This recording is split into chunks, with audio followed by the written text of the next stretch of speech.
Let me first start with you, Professor Duncan. I mean, there's a lot being said about the media and its coverage of certain stories in the past few years, and very acrimonious debate on whether or not there should be greater regulation of the media. And we had major stories last year which drew some criticism. If you look at the Marikana issue, how some of the coverage by media houses or the issues that came out of it. I suppose a fundamental question ought to be, has post-apartheid South Africa decided on what the role of the media should be? Yes. Well, I think we can go into the issues around the coverage of Marikana a little bit later, but just focusing on your broader question, I think we need to ask the question, what should the media be doing? And I think there's two fundamental roles that the media should be playing in a democracy. I think it should be playing an informational role, giving people the information necessary to practice the rights and responsibilities of citizenship, but also playing a communicative role as well. So in other words, enabling people to have dialogues amongst themselves about the issues that require debates and problems that require being solved. Now, I think if we consider the media's performance on both, obviously it's very difficult to generalize, but I think performance largely has been patchy. I think there's pockets of excellence in the media, particularly in those media organizations that are undertaking investigative journalism, and I think a lot of it is doing journalism proud. If one thinks about, journalism around stories like the Richard Ndluli story, the Nkandla story, I think that there's a lot of substance there. But I think there's also a lot of journalism outside those pockets that is quite thin. And I think that kind of journalism is often very event-driven, very unanalytical. And I don't think it really helps us to understand the deeper processes at work in society.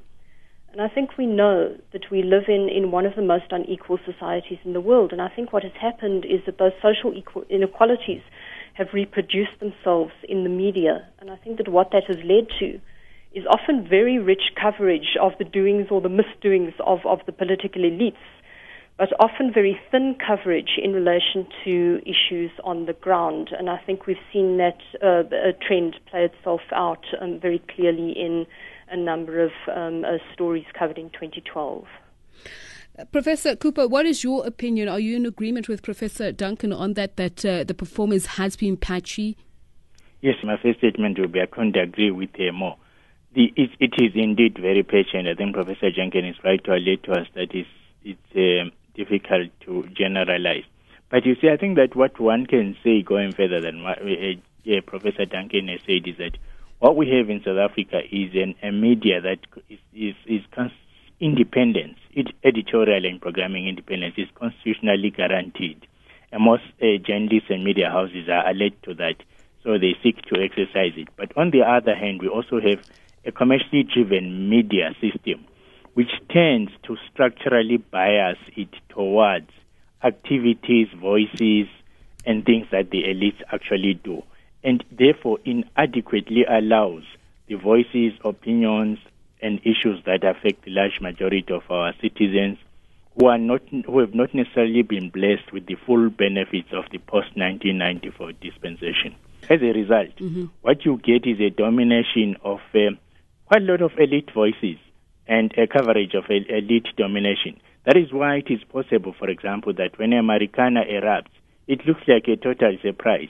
It should really not have been a total surprise if you had followed what has happened before 94 and 1994. Now, one newspaper demonstrated, for example, that this has been an issue that's been neglected. When Marikana broke out, what we had for a number of days, if not weeks, was 34 people had been killed, but we didn't know who these people were. We didn't have a name, we didn't have a face, we didn't have a voice for them. Finally, one newspaper actually did publish their names, and one could begin to relate to a father, a brother, a cousin, a comrade, and others who had actually died as a manifestation of some of the major contradictions that had happened post-democracy. Mandla Makhanya, some would argue, let's latch on to the Marikana issue, for instance, that the media is so divorced from the communities which it serves that exactly what Professor Cooper is saying, that we were unable to understand the underlying reasons. And some would argue that these reasons have been in existence for a while and would therefore lend credence to the argument that perhaps in post-apartheid South Africa, the media perhaps sees itself as an unofficial opposition, for instance. If you look at some of the headlines calling the events as the Marikana massacre, meaning being anti-government as opposed to reporting objectively about the events. No, I don't think we see ourselves as an opposition in any way. I think we do play our role. The media does play its role in South Africa as a watchdog, and I think it's something that we have done very well as the media. We've through investigative journalism, through questioning, through allowing the society to voice its opinions through whether it's the airwaves, the pages, and the internet, and so on.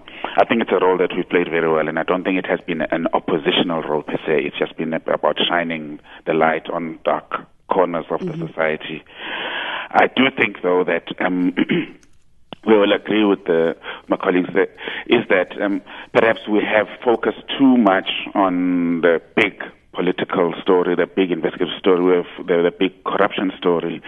And actually what we have not done adequately as a media, where our great shortcoming has been in actually being as connected to the ground, to be on the ground as possible.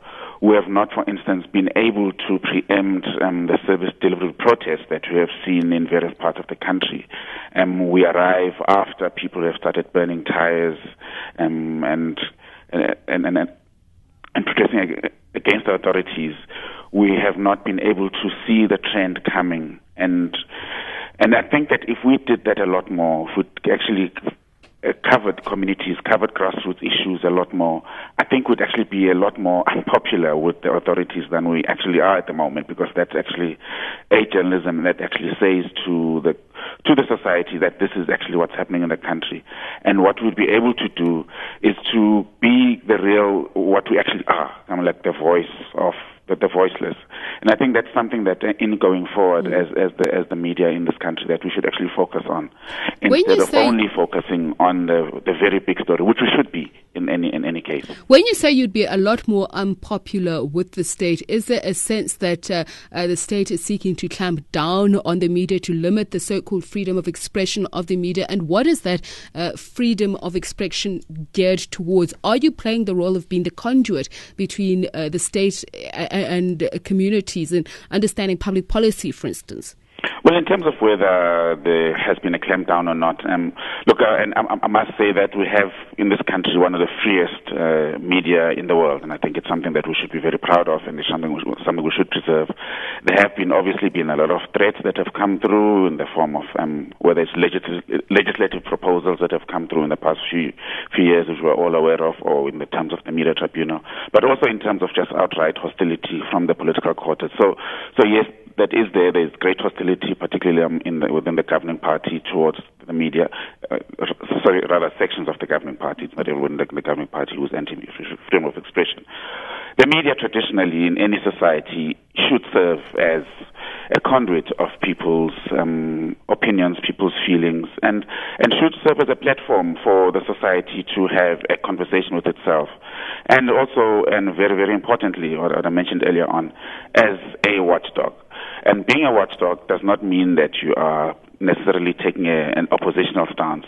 You are merely saying that you are going to point out the shortcomings of those in power, whether it's commercial power, political power, or any other form of power, and basically be able to keep them on their toes.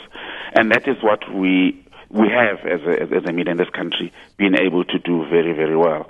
But I don't think that, as I said earlier on, I don't think that we have done it adequately in terms of actually reporting stuff that is very much on the ground. And that is a function, I think, of the fact that the media is very much focused on the major urban areas of our country, and that there's very little representation of the media in the smaller towns, in the rural areas of our country. And I think it is a major shortcoming.